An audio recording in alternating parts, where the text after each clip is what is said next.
Okay, guys. Okay. Today, this is my Christmas day. No fighting. Hey! No fighting! No fighting! No fighting! No fucking fighting! Luați-vă cadouri!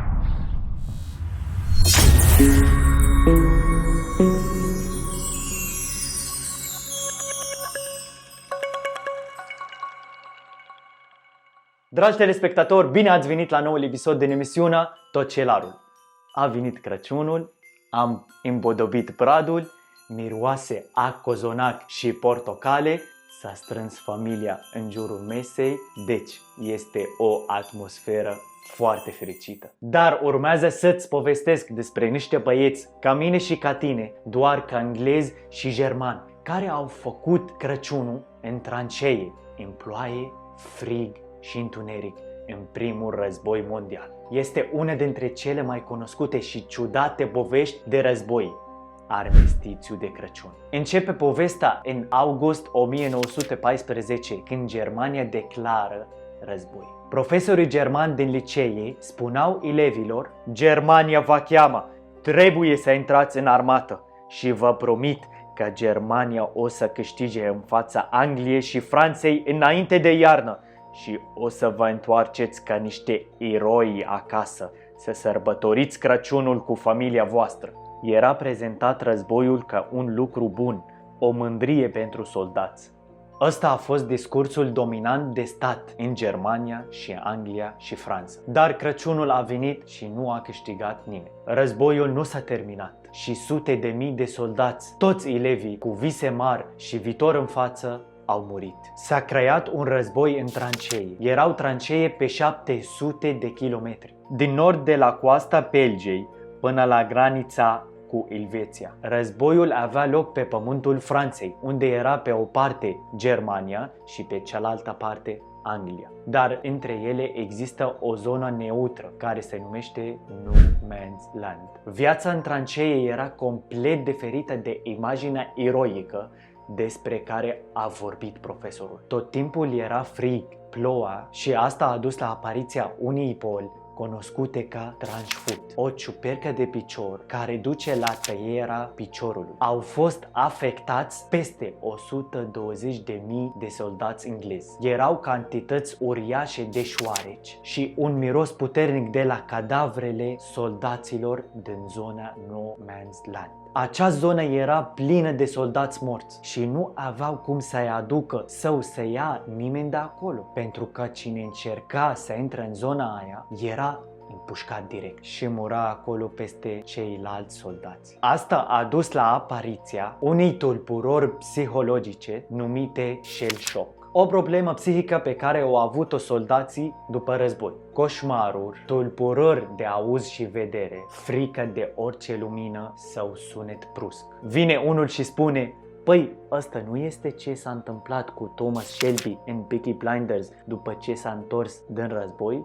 Zic eu, 100% ăsta este. Și după cum a spus Thomas Shelby, nu s-a mai întors nimeni din războiul ăsta. Ori au murit, ori s-au schimbat definitiv. Toate astea l-au făcut pe baba din Vatican să ceară și Angliei și Germaniei armistițiu măcar în ziua de Crăciun. Cererea lui a fost respinsă, dar armistițiul a avut loc pe neașteptate. Armistițiul de Crăciun. Din ajunul Crăciunului până a 2 zi de Crăciun. S-a oprit ploaia care a fost primul dușman pentru toți soldații. Și aici începe povestea. Soldații germani au adus mai mulți brazi mici și i-au pus deasupra tranșeilor și au început să cânte colinde. Iar soldații englezi au început să le răspundă cântând și ei și a apărut armonia și sincronul și ambele părți au început să cântă împreună. Apoi soldații au ieșit din tranșee și au mers spre No Man's Land. S-au întâlnit în mijloc și au schimbat cadouri de Crăciun. Spre exemplu, țigări, băutură, sandwich ceva de gen. Într-adevăr, schimbul de foc s-a oprit. În unele zone, germanii și englezii au făcut sfânta rugăciune de Crăciun împreună. A fost o noapte festivă împărțită de ambele părți. Și cea mai cunoscută poveste a noaptea aia a fost că germanii și englezii au jucat fotbal împreună și Germania a câștigat 3-2, ca de obicei. Chiar astăzi, în multe orașe europene, există statui pentru a comemora această amintire. Totul a fost despre o umanitate rară dintr-un război brutal în care au murit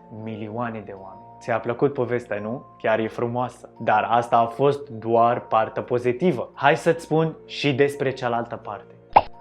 De fapt, unii ofițeri au profitat de acest armistițiu și au mers să spioneze tranșeile inamicului pentru a le vedea formele și a beneficia de aceste informații în luptă. Un sergent mic din armata germană s-a enervat foarte tare și a țipat la soldați: "Nu meritați onoarea armatei germane!" A fost un sergent pe care nu-l cunoștea nimeni, dar o să scrie istorie. Este vorba despre Adolf Hitler. Comandantul armatei engleze au ordonat o curte marțială pentru orice soldat care încearcă să repete povestea de armistițiu. Iar războiul a continuat și s-au lovit unii pe alții cu gaz otravitor și au murit 750.000 de soldați. Armistițiul de Crăciun a fost o victorie temporară a sentimentului uman asupra războiului. Luptele au încetat chiar dacă ordinele oficiale interziceau asta. Dar din păcate războiul a cucerit omenirea până în 11 noiembrie 1918. Primul război mondial s-a terminat, dar de fapt nu s-a terminat. A fost un armistițiu și o odihnă pentru că toate țările au obosit. Și până la urmă, micul sergent german a aprins totul din nou după 20 de ani în al doilea război mondial. S-a terminat episodul nostru, nu uita să te uiți la sursele din descriere și vă aștept săptămâna viitoare cu noul episod. Subscribe!